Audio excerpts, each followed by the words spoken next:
वैसे देखेंगे वैसे तो रिटर्न सेम है, लेकिन अब आप उसी 1 लाख रुपए को 2 साल में 24 महीने हो रहा है, ठीक है ना। अब 5-5 हज़ार 4,000 रुपये करके लगाइए, 4,000 रुपये अब लगाएंगे 4,000 रुपये पर। यहाँ पर आपकी जो यूनिट होगा मात्र 100 होगा। अब यदि आप लगाते हैं 4,000 रुपये महीना से, पहले महीने 40 होगा, उसके अगले महीने 45 होगा, उसके अगले महीने 46 होगा, उसके महीने 50 होगा।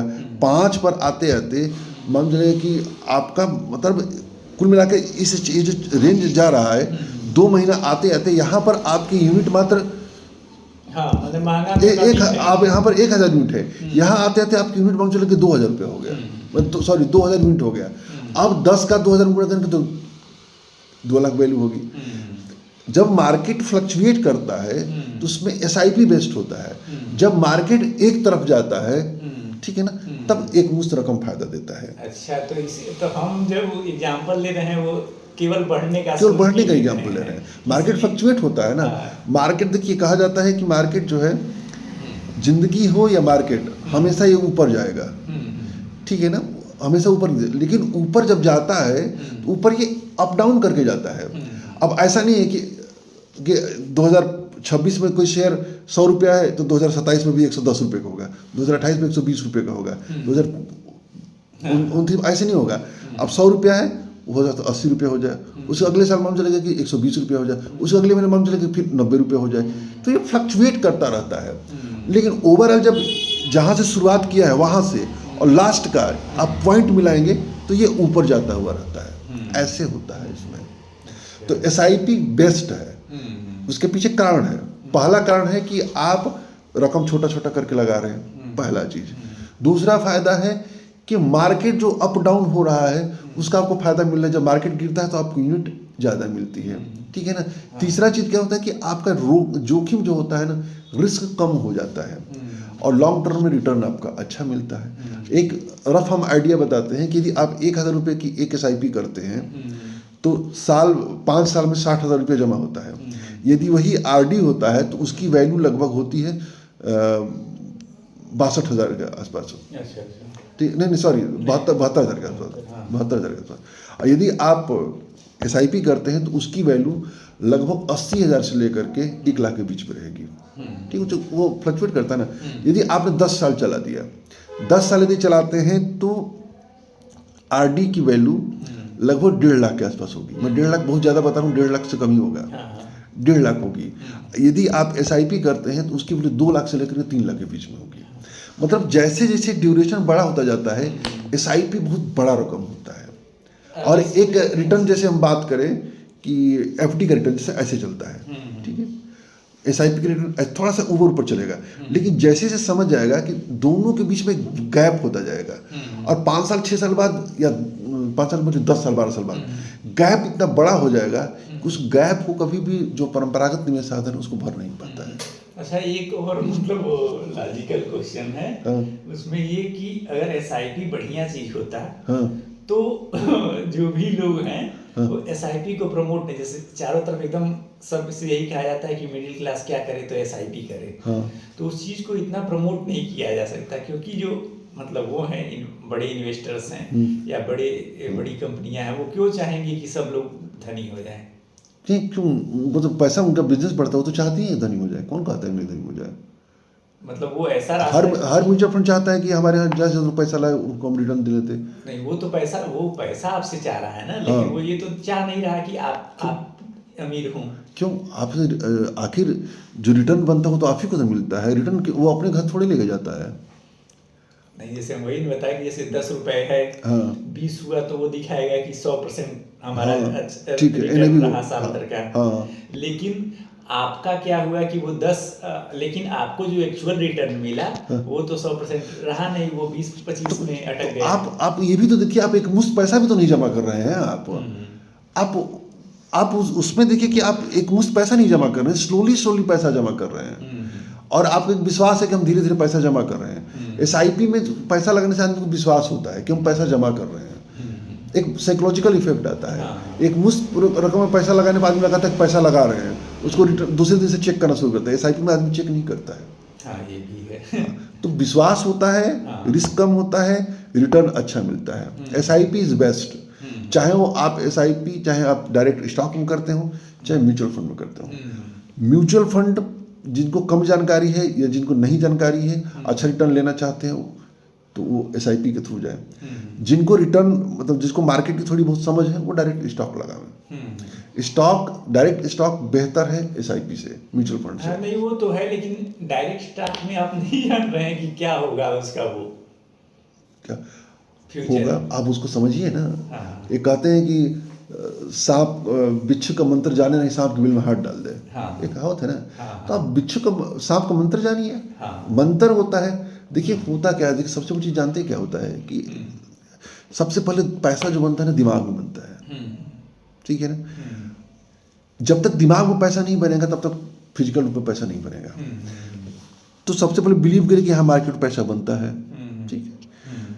दूसरा चीज विश्वास करना पड़ेगा कि ये पैसा रातों रात नहीं बनता है, ठीक है। तीसरा चीज जानना है कि इसका एक मैथमेटिक्स होता है, एक भाई हमारी योग्यता के बराबर पैसा बनेगा। हम कुछ पढ़ाई करेंगे, लिखाई करेंगे, कुछ अपनी स्किल डेवलप करेंगे, उसी का पैसा बनेगा।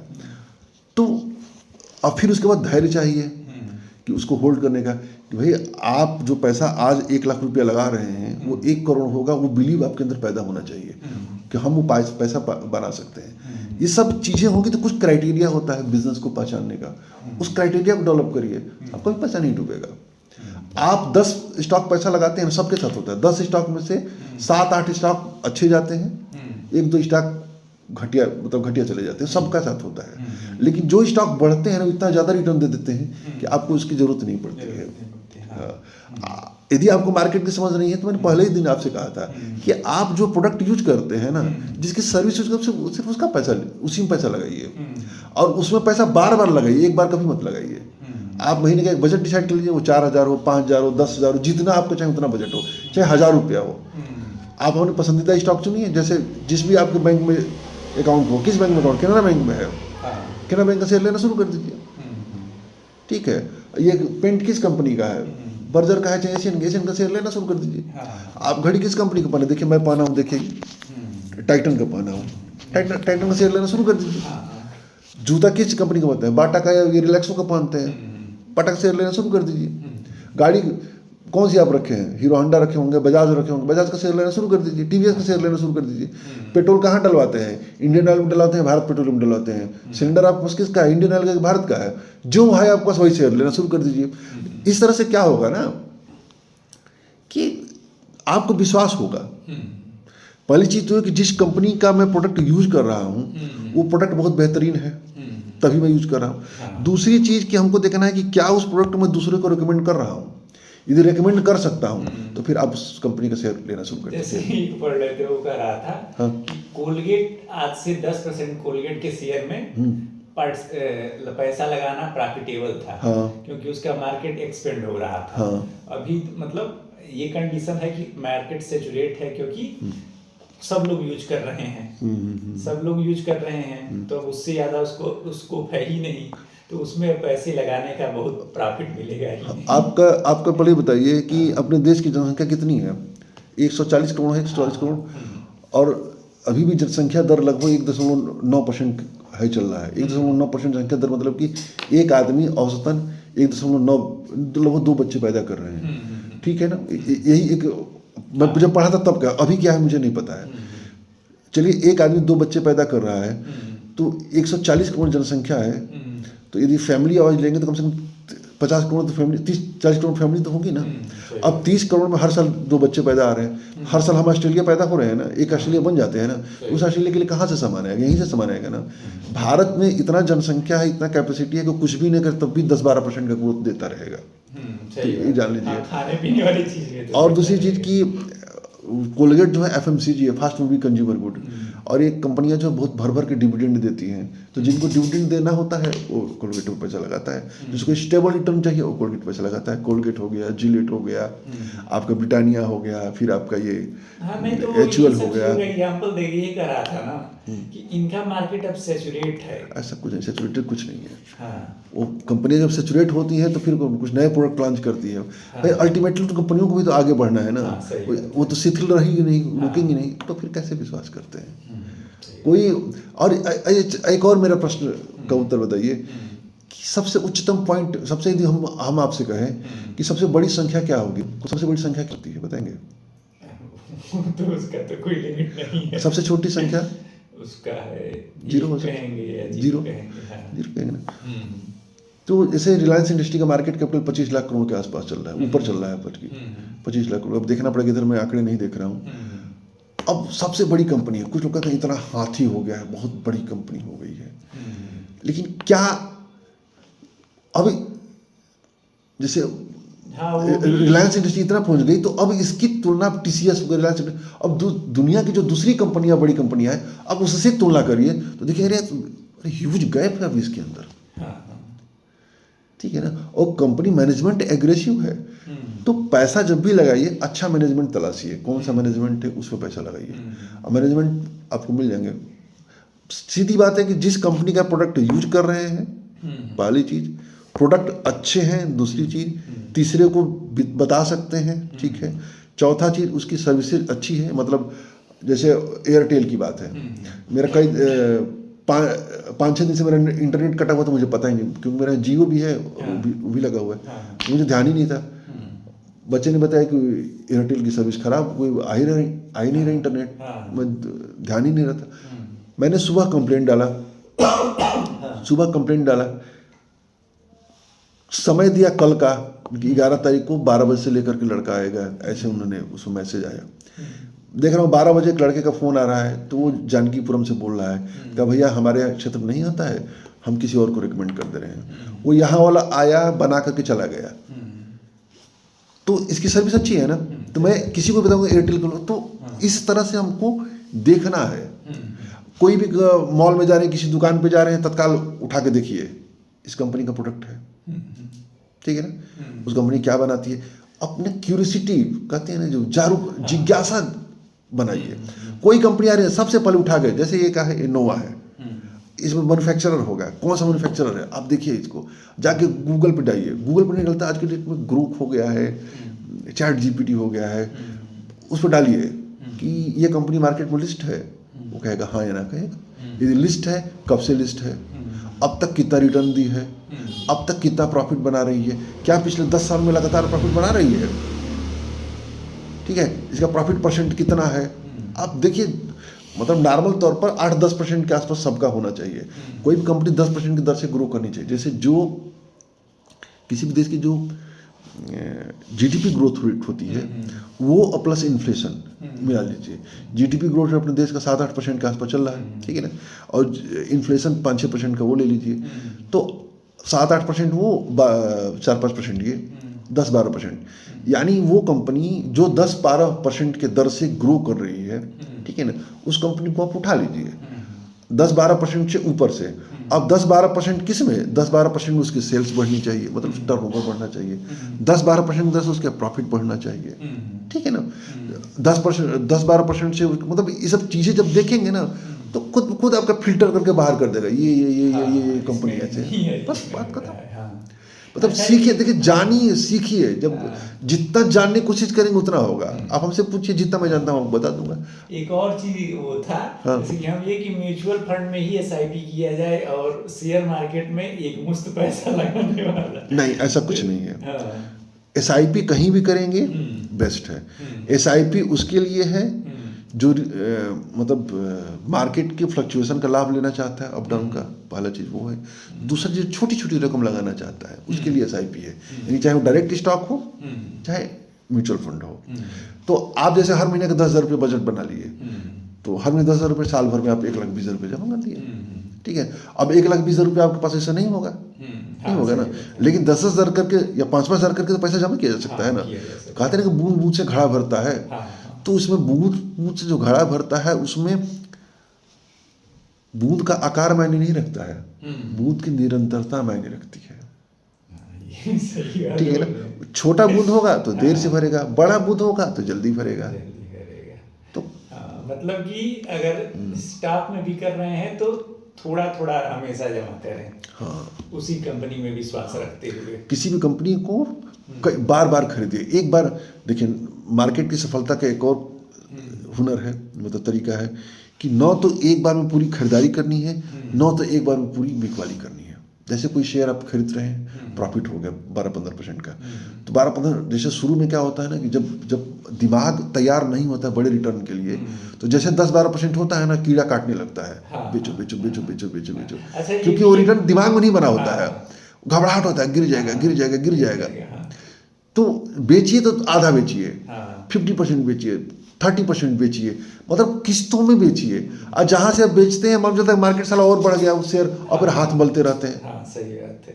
अच्छा, एक और चीज होता है भैया, लगता है ना, मान लीजिए आप वो मतलब पूरा बेचने पे लगता है कि पता तो चलेगा कि कितना प्रॉफिट हुआ, आधा बेचने पे पता ही नहीं चलेगा कि प्रॉफिट हुआ कि नहीं हुआ।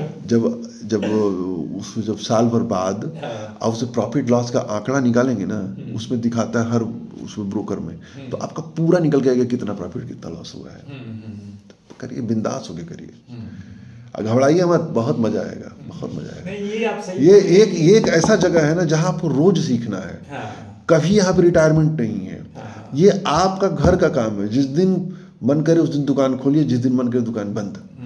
सुबह नहा धो करके 9-9:15 बजे मार्केट बैठिए, शाम को 3:30 बजे उठ जाइए, ठीक है। रोज रोज उसमें करना जरूरी नहीं है, ठीक है ना, लेकिन रोज कुछ ना कुछ लर्निंग रहेगी। रोज इसकी बुक्स पढ़िए, इसकी किताबें पढ़िए, इसके इंटरव्यू देखिए। जितने सक्सेसफुल फंड मैनेजर्स हैं उनके इंटरव्यू देखिए, उनके जो कंपनियों के रिजल्ट्स आते हैं, उनकी कॉन कॉल होती है, मतलब वो अपने प्रेस वार्ता करते हैं, उसको पढ़िए। आपको इतना नॉलेज कि क्या बताया जाए। थोड़ा थोड़ा करके रोज नॉलेज होगा, थोड़ा थोड़ा। और भी हो जाता है, जैसे जब पैसा होता है तब आदमी सोचता ही नहीं है, लगता है कहीं तो लगा दो, कहीं लगा दो वाला लगता है कि लगाओ। तो फिर लगा दिए, फिर पता चला कि अरे वो तो फायदा ही नहीं दिया, फिर लग रहा है कि अरे करना ही नहीं। जल्दी, हम लोग जल्दी चाहते हैं ना। देखिए, एक और चीज़ ना कि देखिए जानकारी का अभाव है हमारे अंदर। मैं एक वाकया बताऊंगा, बहुत पहले की बात कर रहा हूँ। मैं एक बार ऐसे बाइक से, मेरे पास कार भी नहीं थी, बाइक से मैं जा रहा था, तो एक जगह था, मैं बारिश होने लगी, मैं किनारे रुक गया, इंदिरा नगर सेक्टर 19 के आसपास में एक वो दुकान का वो लगा हुआ था ना, छप्पर टाइप का, मैं उसमें बैठ खड़ा हो गया। खड़ा रहा तो इतने में एक लड़का हमसे मिला। अब ऐसी बातचीत लगी, मेरा स्वभाव है लोगों से बातचीत करना, अब उससे मेरी बातचीत होने लगी। बातचीत करते करते कहा, भैया आप कहाँ तक जाएंगे? मैंने बताया फला जगह। तो कहा मुझको वहाँ तक छोड़ दीजिएगा। अब मैं उससे पूछने लगा, तो वो HFCL में काम करता था। HFCL का एम्प्लॉय नहीं था, HFCL का वेंडर था वो। HFCL का वेंडर था, तो वो बता रहा था कि हम लोग रिलायंस के लिए केबल डाल रहे हैं। रिलायंस मुकेश अंबानी वाली रिलायंस के जियो डाल रहे थे। मैंने कहा ये भी उसमें मोबाइल में आ रही है, कहा सब बहुत तेजी से काम चल रहा है। हाँ, पूरा गांव में उस टाइम पर एकदम हो रहा था, तो बहुत तेजी से काम चल रहा था। उसके 4 या 5 साल बाद रिलायंस लॉन्च हुआ, जियो लॉन्च हुआ। कितना? 5 साल बाद। तो जो बिजनेसमैन होता है ना, जो जिसका नजरिया डेवलप होता है, वो बड़ा सोचता है, वो थोड़ा थोड़ा बहुत लंबे समय तक खाना चाहता है, और वो एक रखता है कि हम इतने साल तक काम करना है। और जो छोटी सोच वाला आदमी होता है ना, आज लगाता सोचता है कल से ही फसल काटना शुरू कर देना चाहता है। जैसे पैसा लगाता है ना, दूसरे निफ्टी देखने लगता है। दिन भर में 5 बार हमने अपने मोबाइल से सारे ऐप डिलीट कर दिए थे, एंजल बुकिंग के, चाहे बुकिंग के। तो जब देखने लगता है तो उसको होता क्या है कि आदमी 2 चीज़ों से ड्राइव होता है, एक भय से, लालच से, ठीक है। जब मार्केट जब गिरता है ना, तो भय लगता है, अरे अरे अरे अब कहीं 10 रुपया गिरा, कहीं 15% गिरा, कहीं 20% गिर जाए, अरे कहीं पूरा पैसा ना साफ हो जाए। तो क्या करता है आदमी? जल्दबाजी में बेच देता है। और लालच क्या होता है? जैसे 10% बढ़ता है ना, वो कीड़ा काटने लगता है, निकाल ले, हो सकता है गिर जाए। यानी भय भी है, लालच भी है। तो जो मीडियम क्लास का व्यक्ति होता है, जो हमारे आप जैसे लेवल पर व्यक्ति होते हैं, उनको भय और लालच सबसे ज़्यादा ड्राइव करता है। और जिसका नतीजा होता है कि न तो बड़ा प्रॉफिट बना पाते हैं, लॉस बड़ा बना लेते हैं, प्रॉफिट बड़ा नहीं बना पाते हैं। और लॉस बनाने पर भी आदमी ये नहीं सोचता है कि हम अपनी गलती से बनाए, फिर सोचता है कि अरे वो तो हम कुछ बचा लिए, नहीं तो वो भी नहीं बचता। तो वो अपने को वो मानता है कि हाँ हम अच्छा कर लिए, कुछ ही नुकसान में गए, बाकी तो बचा ही लिए। ऐसे ही रोज हमसे पूछा करिए, रोज कुछ ना कुछ पूछेंगे ना।